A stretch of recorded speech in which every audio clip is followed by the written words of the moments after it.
이제 단추만 누르면 발사되게 되어 있고 발사되면 원수들의 아성이 온통 불바다가 될 판이다. 북한의 도를 넘은 위협 행위, 그 속에 숨은 전략은 무엇인가? 우리 정부의 남북 대화 제안, 한반도 평화를 위한 협상의 장이 될 것인가? 국제 협상 전문가 박상기, 악화된 남북 관계 처방전을 제시한다. 예, 여러분 영화 니고시에이터라는 거 혹시 보신 적 있으십니까? 미국 같은 경우에는 네. 인질 사건이 발생했을 때에는 인질범과 협상을 하는 전문 협상가가 있죠. 특히 경찰 내부 같은데. 근데 사실은 이 니고시에이터 같은 것들이 꼭 네. 경찰에만 있을 필요가 없습니다. 생떼 쓰는 북한도 사실상 범죄 집단이야 되는 마찬가지라고 생각하고요. 외교에서 또 협상이라는 건 굉장히 중요하죠. 맞습니다. 지금 이 협상의 역할, 그래서 어느 때보다도 중요할 수밖에 없을 것 같은데요. 네, 예. 이 북한의 폭주를 막기 위해서 어떤 방법이 필요한지 그래서 많은 분들이 또 궁금해하실 법도 합니다. 그래서 준비했습니다. 협상의 달인이라고 불리는 B&E 글로벌 협상 컨설팅 박상기 대표와 함께 국제 협상 전문가가 보는 북한 문제 해법 그리고 우리에게 필요한 협상의 기술은 어떤 게 있는지 얘기 나눠봅니다. 어서 오십시오. 네, 안녕하십니까. 안녕하세요. 예. 네, 이거 뭐 북한이 요즘 하는 짓 보면요. 도대체 뭘 얻으려고 이러는 건지, 뭐 어디까지 가려고 이러는 건지, 도대체 어디가 끝인지를 모르겠습니다. 협상 전문가가 보셨을 때 어떻게 바라보시는지요? 북한의 끝은 분명합니다. 북한의 이전에 김일성 정권, 다음에 김정일 정권까지는 이렇게 어떤 도발을 일으켜서 네. 미국이나 중국을 압박함을 통해서 그들이 원하는 단시간적인 경제적인 지원, 그리고 제재를 해제, 다음에 그 자신에게 체제, 북한의 체제에 대해서 인정해서 그것을 영구적으로 가는 것이 목표입니다. 김정은 정권도 크게 다른 바는 없습니다. 그런데 이번에 조금 우리가 다르게 봐야 될 점이 하나가 네. 김정은 정권이 처해 있는 상황이 역대 김일성 정권 때보다 그리고 김정일 정권 때보다 더 어려운 상황입니다. 예. 아시다시피 김일성 정권, 김정일 정권 때는 나라가 어렵다 또 뭐 먹을 것이 없다 하더라도 군대가 먹을 군량민에 있었고 군의 그 어떤 상황이나 여건도 그렇게 나쁘지 않았습니다.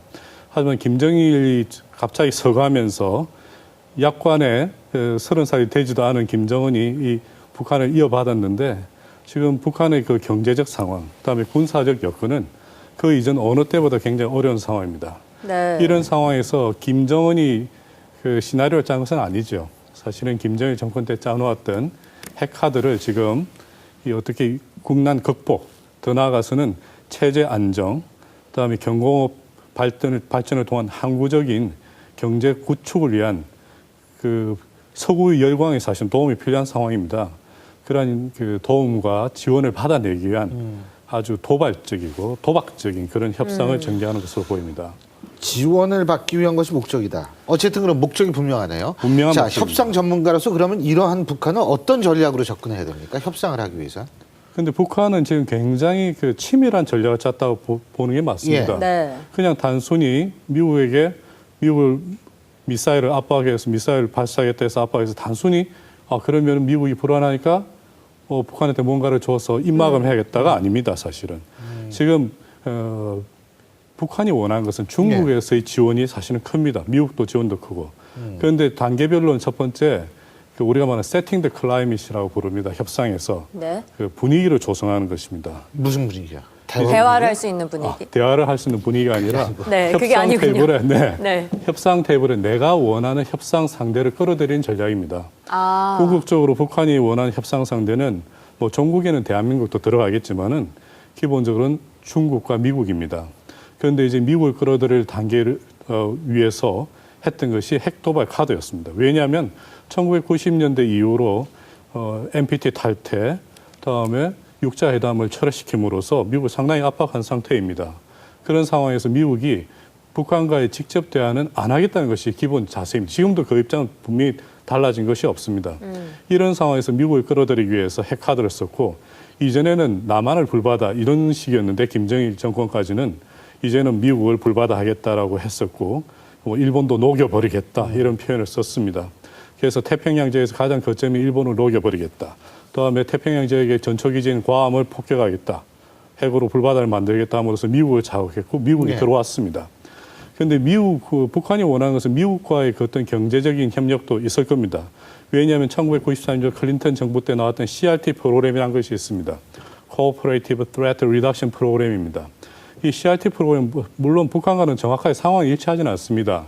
이전에 동구권에 있던 소련제 핵탄두와 핵 발사체들을 제거하기 위한 프로그램이었고 약 60억 달러 들여서 상당히 많이 제거한 상태입니다. 네. 사실은 우리가 흔히 말한 육자회담에서의 미국이 내는 카드도 사실은 CRT 프로그램과 비슷합니다. 왜냐하면 첫 번째 조건이 기술적인 협력을 통한 핵탄두와 핵발사체의 제거, 두 번째 그에 상응한 경제적인 지원, 세 번째는 그 체제를 인정하고 안보를 보장하는 약속입니다. 이것은 북한이 현재도 똑같이 원하는 것이죠. 그래서 이 CRT 프로그램이 그 조금 변화를 가진 것이 육자회담이었습니다. 그런데 육자회담이 멈춰졌고 북한은 지금 굉장히 어려운 여건에서 예. 그 세 가지를 다 받아내야 되는 것이죠. 그래서 지금 북한이 하는 이 카드에서 미국을 끌어들인 것은 당연합니다. 그런데 또 하나 미국을 끌어들였는데 이 판은 제가 그냥 결론부터 말씀드린다면은 핵 도발의 카드는 한국과 협상하고자 함이 아닙니다. 일부 전문가분들이 북한 전문가분들이 하시는 말씀이 개성공단이 지금 북한이 핵카드의 하나로 쓰고 있으면서 우리와의 대화를 여는 창구가 될 것이다. 네. 그래서 뭐 통일부 장관께서 개성공단 건을 가지고서 협상을 네. 하겠다. 미국의 캐리 의원이 예. 오면서 캐리 국무장관이 국무장관이 오면서 지금 와 있죠. 네. 예. 그 우리하고 외무장관 회담을 하니까 개성공단을 통해서 뭔가 회담의 빌미가 될 것이다. 저는 그렇게 보지 않습니다. 왜냐하면 북한이 원래 원했던 카드, 북한이 원래 원하는 그 요구 조건을 대한민국이 줄 수 없습니다. 현재. 그들이 원하는 것은 국제사회에서의 제재를 풀고 그다음에 미국과 중국이 줄 수 있는 경제적인 지원이지 대한민국이 줄 수 있는 그런 것들이 전혀 없습니다. 그래서 캐리 장관이 왔다고 해서 또 개성공단이 이제 사건이 일어났다고 해서 어떤 것이 이게 단초가 되겠다는데 그건 아니고요. 철저하게 북한은 미국을 우선 압박함으로써 중국이 들어오게 되는데 여기서 제가 중국이 왜 들어오냐를 말씀드리고 싶습니다. 사실은 우리는 지금 북핵 문제, 개성공단 문제로 머리가 뜨거운 상태이기 때문에 네. 이것이 북핵의 어떤 사태의 핵심이라 보지만은 미국과 중국은 사실은 다른 생각을 가지고 있습니다. 1945년도 종전을 하면서 사실 미국은 태평양 지역에서의 주도권을 완전히 장악했더랬습니다. 하지만 70년, 80년 넘어오면서 필리핀에서의 철수, 싱가포르에서의 철수 하면서 미국의 태평양 라인이 해상 라인이 무너진 상태입니다. 그런데 신경을 안 썼죠. 왜냐하면은 얼마 전에 힐러리가 한 연설에서 했듯이 미국은 지금 대서양 시대에서 태평양 시대로 간다고 했습니다. 그렇게 옛날 태평양 선이 무너졌던 것이 그렇게 문제가 되지 않았던 것은 그때 당시 미국의 경제의 대부분이 대서양선이라고 하는 유럽에서 70% 80% 나왔는데 지금은 동아시아 지역에서 40% 이상이 나오고 있습니다. 네. 그래서 이 지역에서의 태평양 라인을 구축하는 것이 굉장히 중요한데 이게 문제가 되는 것이 중국의 태평양 전선 정책과 지금 충돌을 일으키는 거죠. 예. 근데요. 지금 이제 뭐 말씀이 좀 너무 길으셔가지고 제가 여쭤보고 싶은 게 지금 이 상황에서 우리가 줄 수 있는 것은 없고 미국과 중국이 줄 수 있는 것, 국제사회가 줄 수 있는 것이라면 우리가 할 수 있는 게 아무것도 없나요? 지금 협상 상황에서? 우리가 할 수 있는 것은 지금 캐리 국무장관이 왔는데 캐리 국무장관이 왔을 때 우리가 조금 전략적으로 생각해 볼 필요가 있다고 합니다. 캐리 국무장관이 와서 우리한테 북한과의 협상을 잘해라. 뭐 그런 메시지는 겉으로는 하겠지만 실속은 없는 이야기입니다. 예. 우리가 지금 해야 할 것은 미국과 중국이 이제 서서히 발을 들여놓고 북핵 사태를 해결하려는 협상을 그들이 할 겁니다. 이때 우리가 필요한 것은 아까 말씀드렸지만 미국은 북한과의 직접 대화를 하지 않는다는 입장을 천명한 상태이기 때문에 그렇다면 누구를 통해서 할 것이냐? 우리를 통해서 할 것입니다. 그래서 일단은 북핵 이 사태를 원만하게 우리가 메디에이터로서 중개자로서 잘 매듭짓고 난 다음에 이 상황이 안정되고 난 다음에 북한이 실질적으로 원하는 경제적 지원에 있어서 그것을 우리가 주체적으로 그 이니시에이티브, 주도권을 가지고서 미국과 중국과 여러 선진국들 그리고 우방들을 뒤에 포진시킨 상태에서 북한과의 협상을 주도하기 위해서는 지금 이 단계에서 우리가 메디에이터, 중재자 역할을 굉장히 성실히 그리고 전략적으로 아주 원활하게 잘 수행해야 되는 입장입니다. 그래서 지금 우리가 단순히 바로 북핵 사태를 한 번에 불을 끄겠다. 어려울 겁니다. 그렇죠. 그거야 안 되죠. 어제 그 대화를 전격 제의한 우리의 입장은 어떻게 보시는 겁니까? 북한으로 봐서는 네. 어떻게 봤을까요? 이렇게 나올 네. 걸 예상했을까요? 쉽게 말해 설명드리면 이겁니다. 네. 북한은 이제 아주 고생해서 사실 굉장히 리스크를 안고서 이번 도발을 차근차근 진행해 왔습니다.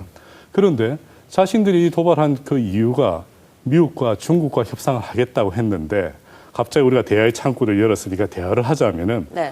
그러면 한국과 대화를 한다. 그것은 자기를 부인하는 것이 됩니다. 자기 전략을 부인하는 것입니다. 다 된 밥에 자기 스스로 콧받들일 일은 없습니다. 다만 이것이 향후 결국 북한이 원하는 경고 발전을 통한 또 해외 투자를 유치함을 통한 항구적인 체제 안정을 위해서는 예. 이런 그 개성공단이라는 것이 좋은 모델이기 때문에 이 개성공단이 가능성이 있고 또 개성공단을 자기 스스로가 파괴시키지 않는다는 것. 예. 그것을 전 세계에 과시하려는 이미지 효과가 크기 때문에 이 개성공단을 빌미로 한 우리 측의 대화를 개시하겠다. 다시 해보자는 제안은 그들로서는 뿌리치기도 그렇고 그렇다 받아들이는 계륵 같은 그런 존재 아닌가. 하지만은 일단 우리 정부로서는 좋은 제의를 했다고 봅니다. 하지만 근데- 그들이 받아들이지는 적절했다 생각하십니까? 네. 받아들이진 않을 것이다, 북한에서. 왜냐하면 네. 자기 스스로의 그 전략 자체를 협상 전략 부인하는 자체를 것이기 부인하는 것이기 지금 때문에 이제 사실은 개성공단이라는 것이 남북 경협의 상징이기 때문이 아니고 실제로 우리가 지금 제일 두려워하는 것은 북한의 전면전 위협을 자꾸 하고 있고 그래서 개성공단도 물론 중요하지만 더 일반 국민들이 관심을 갖는 것은 전면전에 관한 문제거든요. 근데 전면전은 뭐 불가능하다라는 것이 많은 사람의 의견이고 동의하십니까? 누구도 알지 못합니다. 누구도 북한이라는 나라의 특수성 네. 때문이죠. 그런데 네. 전면전은 불가능할 것이라는 예. 것이 아, 왜냐하면 전쟁에 나가려면은 군비를 갖추겠죠. 예. 군비를 갖춘다면은 그 여러 가지 내부도 단속도 하고 준비를 시키겠죠. 네. 개성공단 같은 경우에는 북한이 아주 전략적으로 그 방어선을 뒤로 많이 뺐던 그런 거 아닙니까?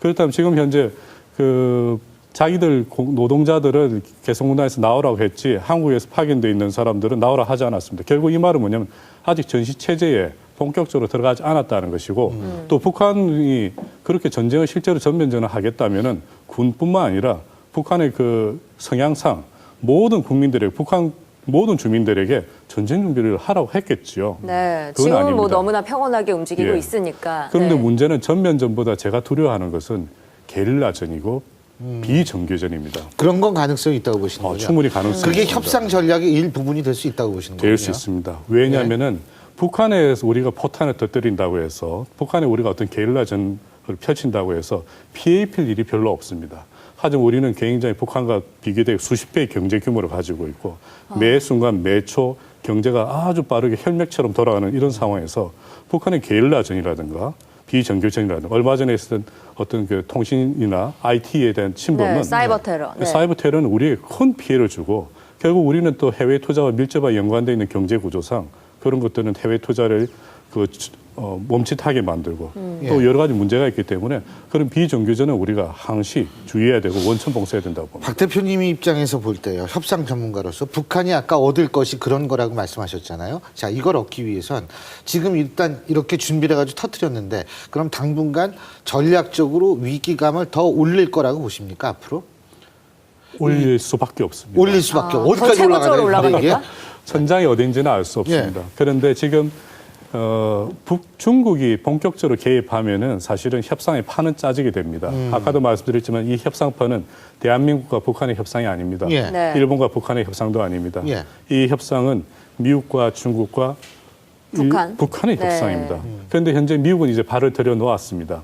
이제 중국도 서서히 들여놓고 있는 것 같습니다. 내 문 앞에서 어느 국가든 간에 내 문 앞에서 불장난을 하지 못하게 했던 것이 중국 고위 관료의 얼마 전에 네. 발표가 있었습니다. 그럼에도 불구하고 아직 공식적으로 중국이 발을 들여놓지 않고 있기 때문에 이 문제는 왜냐하면은 중국과 미국이 서로 조율을 할 겁니다. 겉으로는 북핵 문제 해결이라고 하겠지만 실질적으로는 이 태평양상에서 또 서로의 경제 문제, 외교 문제, 굉장히 자기들이 갖고 있는 내부 문제를 협의하면서 아마 곁다리로서 이 북핵 문제는 해결이 될 것입니다. 북핵 문제 해결하는 게 뭐겠습니까? 결국 북한이 원하는 것을 우리가 어디까지 누가 책임지고 권한을 정해서 줄 것인가? 워크 스코프를 정할 겁니다. 네. 그런데 중국이 아직도 개입하지 않았기 때문에 확실하게 개입하지 않았기 때문에 아직 발등에 불이 안 떨어진 거죠. 야, 그러면- 중국을 노리고 한다는 말이 그러면 협상 전문가의 시각으로 봤을 때 듭니까? 또 더 거기에 설득력이? 들어가네요. 네. 그렇다면 우리 정부 지금은 뭐 북한이 원하는 게 미국과 중국과 협상하는 것이라 말씀을 하셨는데 박근혜 정부가 이 대북 정책도 앞으로 5년 동안 이끌어가야 되는데 어떻게 기조를 좀 이끌어가야지 북한의 애들을 좀 잡을 수 있는 겁니까? 오페라나 영화에서처럼 매 1막, 2막, 3막에서 드러날 등장인물이 있고 네. 거기에 다루는 에피소드가 있습니다. 지금은 얼마 전까지는 제1막에서 북한이 이 분위기 조성을 했습니다. 그래서 지금 미국이 들어왔고 이제 출연진들이 1명, 2명 무대에 들어서고 있습니다. 아직 중국이 들어오지 않았죠. 모든 게임의 플레이가 들어오고 난다면은 이제 제3막 협상이 시작될 것입니다. 그런데 이 협상은 아까도 말씀드렸지만은 한국이 개입할 수 있는 그런 협상은 아닙니다. 네. 다만 아까 말씀드렸지만 제3막은 북한의 도발이 문제가 해결되고 안중근면에 들어갈 때 본격적으로 북한의 실질적인 경제, 안보 여러 가지 문제에서 우리는 중국과 미국을 대신해서 또는 그 한 멤버로서 중재자 역할 또 그리고 본격적인 실제 멤버로서 협상을 해야 되기 때문에 지금 제3막에서는 대한민국은 얼마나 국제사회에서 대한민국이 미국과 중국을 대신해서 또 북한을 대신해서 원만하게 굉장히 효율적으로 협상을 중간 메디에이터 중재자를 해낼 것인가를 네. 그 능력을 보여야 되는 때입니다. 알겠습니다. 네. 그 결국은 우리 박 대표님 말씀 들어보니까 위기는 더 올라간다. 가능성이 네. 있다. 근데 참 큰일입니다. 근데 이게 참 전 언제까지 사실 어떤 이어질지 이런 생각이 모르니까요. 들어요. 네. 제가 지금 50이 넘었는데 제가 어렸을 적부터 전쟁에 대한 공포를 갖고 근데 50이 넘은 지금 이 순간까지도 똑같은 공포를 갖고 이거를 우리 2세대에 물려줘야 된다는 게 굉장히 불행한 일이에요. 그래서 저는 사실 북한 생각하면 그래서 화가 나는 겁니다. 개별 인간에 있어서의 인생을 이 정도로 파괴시킬 수 있는 집단이 또 있나라는 생각이 들어서 화가 나는 건데 알겠습니다. 그래도 대비는 잘해야겠죠. 오늘 말씀 여기까지 듣겠습니다. 고맙습니다. 고맙습니다. 감사합니다.